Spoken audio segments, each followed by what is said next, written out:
नमस्कार, स्वागत है आपका मरीनाइन की खास पेशकश बात जरा हटके में। मैं हूं विपुल सिंह।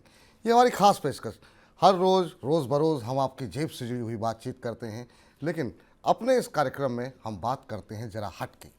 जरा हटके में हम ऐसे लोगों से बातचीत करते हैं या ऐसे लोगों की बातचीत करते हैं जो अपने अपने तरीके से इस देश को विकसित बनाने के लिए, इस देश की उन्नति में अपना योगदान दे रहे हैं। और इसी कड़ी में आज हमारे साथ जो खास मेहमान जुड़े हैं अभिषेक पांडे जी, जो कि शिक्षा के क्षेत्र में बहुत उन्नत काम कर रहे हैं, शिक्षाविद के तौर पर जाने जाते हैं। तमाम पुरस्कारों से इनको नवाजा गया है। सबसे पहले तो आपका बहुत बहुत स्वागत है सर। तो सर, आपने बहुत सारी अचीवमेंट लिए हैं, बहुत सारे पुरस्कार से आपको नवाजा गया है, लेकिन बहुत सारे हमारे दर्शक ऐसे होंगे जो शायद आपके काम को नहीं समझते होंगे या नहीं जानते होंगे। तो इस कार्यक्रम के माध्यम से हम चाहते हैं कि सबसे पहले जो है आप जरा अपने बारे में थोड़ा सा बताइए, और साथ साथ जो आपकी संस्था है Walter council for innovation and research किस तरीके से कामकाज कर रही है, क्या कर रही है, उसके बारे में थोड़ा सा बताइए, फिर आगे बातचीत करते हैं। सबसे पहले TV9 का धन्यवाद यहाँ इनवाइट करने के लिए, और TV9 को जितने लोग अलग अलग मुल्क के अलग अलग कोने से देख रहे हैं, आप सबको मेरा प्रणाम। मैं अभिषेक पांडे, मैं Charles Walters council for innovation and research का फाउंडिंग डायरेक्टर हूँ। And this organisation I was trying to establish during the pandemic, क्योंकि मुझे लगता है कि जब सभी जगहों से ये जो जीव है वो सस्टेनेबिलिटी की बात करते करते प्रकृति को मारने के बाद जब हार गया तो वो पेंडेमिक से गुजरा, और पेंडेमिक में मुझे लगता है कि सभी की एक बहुत बड़ी क्षति और उसके साथ साथ एक नई अपॉर्चुनिटी उसको मिली। मुझे भी एक नई अपॉर्चुनिटी के रूप में Charles Walters council for innovation and research को स्टैब्लिश करने का मौका मिला, जिसकी रजिस्ट्री हमने मिनिस्ट्री ऑफ कॉरपोरेट अफेयर्स से की है। और पेंडेमिक से लेकर के आज तक का जो सफ़र रहा वो सर बहुत ही सुनहरा, बहुत अच्छा, because we are doing great in the field of research, innovation and creativity. Because I believe कि कोई भी मुल्क, कोई भी राष्ट्र तब तक विकसित नहीं हो सकता जब तक उस राष्ट्र के बीज में नवोन्मेष ना हो, नवीन ऊर्जा का संचार ना हो, और नवीन ऊर्जाएं ही जब एकत्रित होकर के एक एकात्म बल के रूप में, विकसित रूप में आती हैं, तो हम न्यू भारत की बात करते हैं, जो कि सपना हमारे भारत के यशस्वी प्रधानमंत्री का है। अब शिक्षा को लेकर के आपने बातचीत की, अभी अपने संस्थान के बारे में, अपने बारे में आपने बताया। शिक्षा को लेकर के आपका नज़रिया क्या है, और शिक्षा में किस तरह के बदलाव की आवश्यकता आपको लग रही है और क्यों लग रही है? मुझे लगता है सर कि शिक्षा, जो गांधी जी ने कहा था, education is one which brings an overall development to an individual. प्राणी मात्र के सर्वांगीण विकास को करने वाली शिक्षा है। चाहे उसको संस्कार देना हो, उसके आचार विचार व्यवहार से उसको परिचित कराना हो, या भारत की जो एकात्मीयता, भारत की जो एक विरासत है, उसकी जो विभूतियां हैं, उनसे प्रेरणा अगर लेने की बात हम करें तो शिक्षा का महत्वपूर्ण योगदान है। और मुझे लगता है कि जिस राष्ट्र की शिक्षा, उसकी उन्नति, उस राष्ट्र के उन्नयन और उसके पुष्पित होने का, पल्लवित होने का मौका नहीं देती, उस शिक्षा को शायद मैकाले की ही शिक्षा कहा जा सकता है। मैं धन्यवाद पुनः करना चाहूँगा इस सरकार का, जिसने न्यू एजुकेशन पॉलिसी को इंट्रोड्यूस किया और पूरे भारत के अंदर हमें ये सिखाया कि आंग्ल भाषा बोलना एक कला हो सकती है, एक टैलेंट हो सकता है, वो स्किल नहीं है, गुणवत्ता नहीं है। गुणवत्ता आपके भीतर छुपी हुई है, जिसको निखारने के लिए आप मराठी में पढ़ें, आप अपने क्षेत्रीय भाषा में पढ़ें, लेकिन आपके अंदर जो नवोन्मेष है, आपके अंदर जो बीज छोड़ करके भगवान ने आपको धरती पर भेजा, आपके अवमूलन के लिए आपको एक लक्ष्य देकर भेजा है कि भारत के भविष्य को आपको तैयार करना है। मुझे लगता है इस शिक्षा व्यवस्था, इस शिक्षा प्रणाली के अंतर्गत प्रत्येक भारत का जो छात्र है, जो युवान है, वो अपनी कामयाबी को तलाशने की भरपूर कोशिश कर रहा है और आगे भी बढ़ेगा। ये बहुत महत्वपूर्ण बात आपने कही, क्योंकि भारत के बहुत सारे हिस्सों में हम देखते हैं लोग इन्फीरियरिटी कॉम्प्लेक्स का शिकार रहते हैं अंग्रेजी भाषा को लेकर के। और आपने सही कहा, सिर्फ ये कि भाषा है और इससे आपके ज्ञान का अंदाज़ा जो है वो नहीं लगाया जा सकता है। अगला सवाल मेरा ये है कि अभी तक जो सिस्टम रहा, एजुकेशन सिस्टम, उसमें उसे आप कैसे देख रहे हैं, और उसमें क्या खामियां रहीं या क्या खामियां आप अभी भी देखते हैं जो हमारा एजुकेशन सिस्टम है उसको लेकर? मुझे लगता है सर कि मुझे ये बात याद आती है, when I was doing my MSc in chemistry. मैं विश्वविद्यालय की चौखट पे अंदर लेते ही, मैं प्रवेश लेते ही लेबोरेटरी में जाता था, प्रयोगशालाओं में जाता था, और प्रयोगशालाओं में मैं कुछ निर्जीव वस्तुओं पर अपना एक्सपेरिमेंट करता था। मुझे लगता है कि जो शिक्षक है भारत का या किसी भी राष्ट्र का, वो शिक्षक एक ऐसी पीढ़ी को तैयार करता है, सजीवों पर वो एक्सपेरिमेंट करता है। हम लेबोरेटरी में अगर निर्जीव पर एक्सपेरिमेंट करते हैं, प्रयोग करते हैं, फेल हो जाते हैं, तो दोबारा मिसाइल बनाई जा सकती है, दोबारा नवोन्मेष तैयार किया जा सकता है, दोबारा प्रोटोटाइप की रचना की जा सकती है। लेकिन मुझे लगता है कि शिक्षक अपनी प्रयोगशाला रूपी क्लास में, कक्षा में जब छात्रों के ऊपर प्रयोग करता है, उसमें वो विफल रह गया, तो मुझे लगता है कि वो पूरी पीढ़ी को बेकार करता है। तो शिक्षा में अगर सुधार लाना है तो जो एक्सीडेंटल टीचर हैं उनको थोड़ा हमें रिफाइनरी के जरिए रेक्टिफिकेशन उनका करना पड़ेगा। और मुझे लगता है कि मैंने शिक्षा व्यवस्था को लेकर के माननीय शिक्षा मंत्री आदरणीय डॉक्टर साहब से जब मेरी 2 बार अलग अलग वार्ता हुई, मुलाकात हुई, रिकॉर्डेड मुलाकात हुई, ऑफिशियल मीट हुई, तो उसमें मैंने प्रपोज भी किया कि एक आईटीएस का सेक्शन होना चाहिए। जिस तरीके से हम आईएएस की बात करते हैं, इंडियन एडमिनिस्ट्रेटिव सर्विसेज की, आईपीएस की बात करते हैं, इंडियन पुलिस सर्विसेज की, कि हम जब सर्विस करने के लिए बच्चे को तैयार करें, उसको ट्रेंड करें कि वो पुलिसिंग अच्छी सी कर सके, उसको ट्रेंड करें कि वो एडमिनिस्ट्रेशन अच्छे से देख सके, तो मुझे देखना पड़ेगा कि शिक्षा के क्षेत्र में जो लीक पॉइंट है वो ये है कि हमें जो शिक्षक हमारे तैयार हो रहे हैं वो बाय पैशन होने चाहिए, बाय एक्सीडेंट नहीं होने चाहिए, बाय प्रोफेशन नहीं होने चाहिए। तो इसी कड़ी में मुझे लगता है कि मैंने जो प्रपोजल दिया एजुकेशन मिनिस्ट्री को, आईटीएस, इंडियन टीचिंग सर्विसेज, मुझे लगता है इस सर्विस को जरूर इंक्लूड करना चाहिए। इसको परीक्षा को पास करने के बाद ही एक शैक्षणिक व्यवस्था में शिक्षक अपने कार्य को देने के लिए तैयार हो सकते हैं। अब ये बताइए कि अभी जो आपने कहा आपके धर्मेंद्र प्रधान जी से सीधे मुलाकात हुई, क्या आश्वासन आपको मिला? और अभी भी आपने कहा आपने आईटीएस का एक प्रस्ताव दिया है, लेकिन अभी भी तो बहुत सारे प्रणालियां बनी हुई हैं, सीटेट है, बीएड है, जिनको क्वालिफाई करने के बाद जो है लोग शिक्षक बनते हैं, उससे आप संतुष्ट नहीं हैं क्या? बिल्कुल संतुष्ट हैं सर, और हमें लगता है कि मैं अपनी बात कर लूँ तो एमएससी और एमए करने के बाद मैंने खुद पीजीटी ट्राई किया, और पीजीटी में जो व्यक्ति ट्राई करता है वो 2 साल कड़ी मेहनत करता है, और 2 साल मेहनत के बाद, प्रिपरेशन के बाद वो पीजीटी अटेम्प्ट करता है। और इतना मेधावी छात्र जो अपनी प्रिपरेशन करके पीजीटी अटेम्प्ट करके और वो निकलता है छात्रों को पढ़ाने के लिए, इंटरमीडिएट की क्लास लेने के लिए, वो क्यों आखिर अपनी कार्यसिद्धि में विफल है?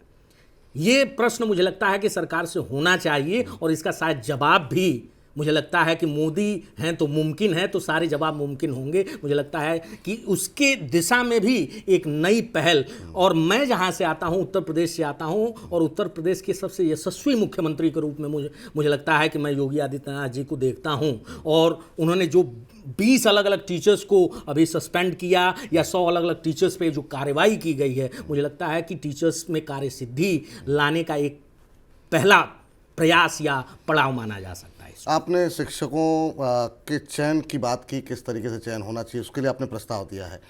क्या आज के यूथ में भी किसी तरह का परिवर्तन होना चाहिए? यूथ के लिए क्या कुछ कहना चाहेंगे इस देश के? सर, मुझे लगता है कि मैं यही कहूँगा कि कर्नल वीपी सिंह की एक लाइन है कि ये देश हवा, युवा, मृदा, पानी से बना है, ये देश पुरखों की कहानी से बना है, और खून से हस्ताक्षर कर दे गगन पर, देश ऐसी पागल जवानी से बना है। आज India is identified as one of the primest country. Why? Because of its youth nation. आज हम नवीन हैं, हम युवा हैं और योद्धा हैं, इसलिए भारत की एक अपनी अलग पहचान, अलग आइडेंटिटी पूरे देश, पूरे दुनिया के पटल पर है। और मुझे लगता है कि ये नवीन प्रजातियां, ये जो यूथ हैं, ये यंगस्टर्स हैं, ये पोर्नोग्राफी में, ये अलग अलग जगह पे जाने में, ये नेट के अलग अलग गंदे इस्तेमाल के ज़रिए, और बहुत सारे ऐसे डिस्ट्रक्शन का जरिया है जो हमारे समाज में वितरित किया जा रहा है, परोसा जा रहा है टीवी के माध्यम से, सीरियल के माध्यम से, और हमारे युवान, हमारी छात्राएं डिस्ट्रैक्ट हो रही हैं, अपने लक्ष्य को भेदने के बजाय वो दूसरे क्षेत्र में अग्रसर हो रही हैं। तो मुझे लगता है इस पर अंकुश अगर लगता है तो ये जो नई नस्ल है ये भारत के विकसित होने में अपनी जो अग्रणीय भूमिका देगी, मुझे लगता है ये रिमार्केबल होगा, ऐतिहासिक होगा। और इससे बड़ी मुल्क के लिए कोई बात नहीं हो सकती कि उसका एक एक युवा अगर वो एनडीए क्वालिफाई करके भारत देश की रक्षा करने के लिए अपनी छाती पर बुलेट खाने के लिए तैयार हो सकता है। तो हमें लगता है कि हम युवा को ऐसा तैयार करें कि वो अपने सपने को लेकर के सोए ना, उस सपने को तैयार करने के लिए, उस ख्वाब की ताबीर पाने के लिए बेचैन हो। मुझे लगता है ऐसे मुल्क की हमें ज़रूरत है। बिल्कुल, बहुत अच्छी बात आपने कही। अभी आप शिक्षा प्रणाली को लेकर के तमाम चीज़ों को लेकर आपने बात की, लेकिन बहुत सारे ऐसे शिक्षक हैं जो योग्य हैं लेकिन फिर भी उस तरीके से रिजल्ट डिलीवर नहीं कर पा रहे हैं। शिक्षकों के लिए कोई टिप्स देना चाहेंगे आप क्या हमारे दर्शकों के माध्यम से? बिल्कुल, ये तो हमारा सौभाग्य होगा टीवी 9 के जरिए अगर मैं शिक्षकों से मुखातिब हो सकूं, क्योंकि मैं सबसे पहले एक शिक्षक हूं। और मुझे लगता है कि भारत का राष्ट्रपति, उपराष्ट्रपति जैसे बड़े पद पर होने के बाद भी अगर कृष्णन साहब ने ये कहा कि मैं सबसे पहले एक शिक्षक हूँ, तो शिक्षक राष्ट्र के उन्नयन का उत्तराधिकारी होता है। वो एक ऐसा प्रणेता है जो राष्ट्र को बनाता है। मुझे लगता है कि ये लाइन सही है कि राष्ट्र का निर्माण उन खेतों में नहीं होता जहाँ की फसलें खा करके इस जीवन का जीविकोपार्जन संभव है। राष्ट्र का निर्माण उन संसद के गलियारों में नहीं होता जहाँ पर विधेयक पास किए जाते हैं। राष्ट्र का निर्माण उन चार दीवारियों में संभव हो सकता है जहाँ पर अनुभवों की माटी को सान करके और चूल्हे जैसे छात्राओं को हम जब लीपते हैं, हम शिक्षक लीपते हैं, उन्हें सुंदर बनाते हैं, उनको स्ट्रक्चराइज्ड करते हैं, मुझे लगता है वहां राष्ट्र का निर्माण होता है, मुल्क का निर्माण होता है। तो शिक्षक एक अग्रणीय भूमिका में है राष्ट्र के निर्माण के लिए। और शिक्षक तभी एक अच्छा शिक्षक बन सकता है जब वो पैशनेट हो, वो प्रोफेशन में ना काउंट करे कि मुझे इतनी तनख्वाह मिल रही, मैं एक तनख्वाहदार मुलाजिम हूँ। वो मुलाजिम नहीं है, राष्ट्र के उन्नयन का दायित्व तो उसके कंधों पर है जो कि उसको झुकाने का प्रयत्न कर रहा है। और जब वो छाती को, सीने को चौड़ा करके इस उन्नयन के दायित्व को पूरा करने के लिए जुनून के साथ निकलता है, तो मुझे लगता है कि एक शिक्षक अच्छे राष्ट्र का निर्माता होता है। और वही शिक्षक, उसको मैं ये कहना चाहूँगा, न्यूरो लिंग्विस्टिक प्रोग्रामिंग से लेकर के आप चाइल्ड साइकोलॉजी पर जब ध्यान देंगे, मनोचिकित्सा का ज्ञान होना एक शिक्षक को बहुत जरूरी है।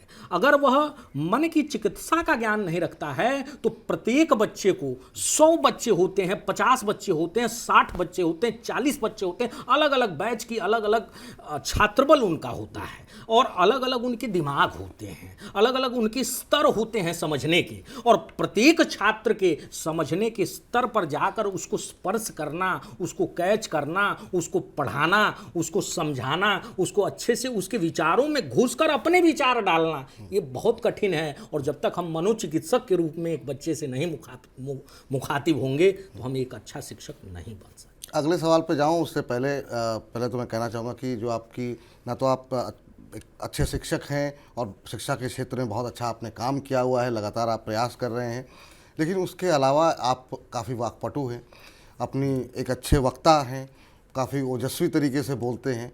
तो क्या भविष्य में कभी राजनीति को लेकर के कोई जिज्ञासा, कोई लक्ष्य आपने निर्धारित किया है कि क्योंकि जिस तरीके से आप बोल रहे हैं मुझे लगता है बहुत लोग आपसे प्रभावित होंगे। देखिए सर, राजनीति, चाणक्य ने कहा हम उसके वंशावली हैं, हम भी ब्राह्मण परिवार से आते हैं, और उसने कहा कि राजनीति जो है एक ऐसी वारांगना है जो अलग अलग रातों में अलग अलग लोगों के अधर पल्लव से लगती है। और मुझे लगता है कि एक शिक्षक को ऐसी वारांगना से दूर होना चाहिए। और शिक्षा के क्षेत्र में एक शिक्षक जो परिवर्तन ला सकता है वो राजनीतिज्ञ कभी नहीं ला सकता। इसलिए चाणक्य चाणक्य है, चंद्रगुप्त है, पॉलिटिशियन चंद्रगुप्त है। स्टार्टअप इंडिया को लेकर के आपके क्या विचार हैं? क्योंकि आजकल बहुत ज़्यादा इस पर चर्चा हो रही है, और शिक्षा के क्षेत्र में किस तरह के स्टार्टअप आने चाहिए, इसको लेकर क्या विचार हैं आपके? सर, आपके जितने प्रश्न हैं इतने रेलेवेंट हैं टू द सोसाइटी कि मैं क्या कहूँ। शिक्षा, जैसा कि मैंने पूर्व में भी कहा कि न्यू एजुकेशन पॉलिसी जो कि बच्चों को स्किल्ड कर रही है। स्किल्ड जब बच्चे होंगे तो हम आज के डेट में, जब मैकाले की शिक्षा प्रणाली से प्रभावित था ये भारतवर्ष, तो उस दौरान हम मुलाजिम पैदा कर रहे थे। हमारे अंदर एंटरप्रेन्योरियल स्किल, जो एक बॉस बनने की क्षमता है, जो उसकी एक आत्मबल है उसके अंदर, वो दीप्ति, वो आभा हमारे अंदर नहीं थी। हमने उसके डेवलपमेंट के लिए भी कार्य नहीं किया। मैं किसी सरकार के पक्ष में नहीं बात कर रहा, मैं सिर्फ ये कहना चाहता हूं कि प्रधानमंत्री जी के द्वारा जो आज स्टार्टअप इंडिया को लेकर के एक मुहिम के जरिए लोगों को जागृत किया जा रहा है, उस जागरण का एक अभिभागी मैं भी हूं, क्योंकि मैंने भी उस स्टार्टअप इंडिया को लेकर के जब नीति आयोग में रजिस्ट्रेशन लेकर के Charles Walters council for innovation and research को निकला और लोगों को बताने की कोशिश किया कि हमें साइंटिफिक टेम्परामेंट पे ध्यान देना चाहिए, हमें इनोवेशन पे ध्यान देना चाहिए, हमें रिसर्च पे ध्यान देना चाहिए, हमें क्रिएटिविटी पे ध्यान देना चाहिए, हमें आईक्यू डेवलपमेंट पे ध्यान देना चाहिए। तो मुझे लगता है स्टार्टअप ये एक मेरा पहला पड़ाव था। मैं खुद इसका भागी हूँ। इसलिए मुझे लगता है कि प्रत्येक युवा आज अपनी कंपनी, अपनी छोटी संस्थान खोल करके अच्छा पैसा भी कमा सकता है, अच्छी अपॉर्चुनिटी का अर्जन भी कर सकता है, धनोपार्जन भी कर सकता है, अपने परिवार को भी चला सकता है और राष्ट्र में एक छोटा सा योगदान भी अपना दे सकता है। जी बिल्कुल, बहुत अच्छी बात कही सर आपने। एक प्रश्न यहाँ पर जानना चाहेंगे, मौजूदा शिक्षा को लेकर के जो अगर आप एक आम आदमी से बात कीजिए जो मध्यम वर्गीय परिवार है, उसमें वो सरकारी स्कूलों में पढ़ाना नहीं चाहता क्योंकि उसको वहाँ की शिक्षा पर भरोसा उतना नहीं है। निजी क्षेत्र में जाता है तो उसकी जेब से अपने बच्चों की फीस भरने में इतने पैसे खर्च हो जाते हैं कि उसके परिवार को चलाना मुश्किल हो जाता है। ये आपको कोई चिंता का, इस पर कोई बात नहीं करता क्योंकि बहुत बड़े जो इंस्टीट्यूट होते हैं, स्कूल्स हैं, वो कहीं ना कहीं किसी पॉलिटिकल पार्टी से लिंक्ड होते हैं, तो इस विषय पर कोई बात नहीं करता। बाकी महंगाई एक तरफ और एजुकेशन की महंगाई जो है वो काफ़ी तेज़ी से बढ़ रही है। इस पर आपकी संस्था कुछ कर रही है?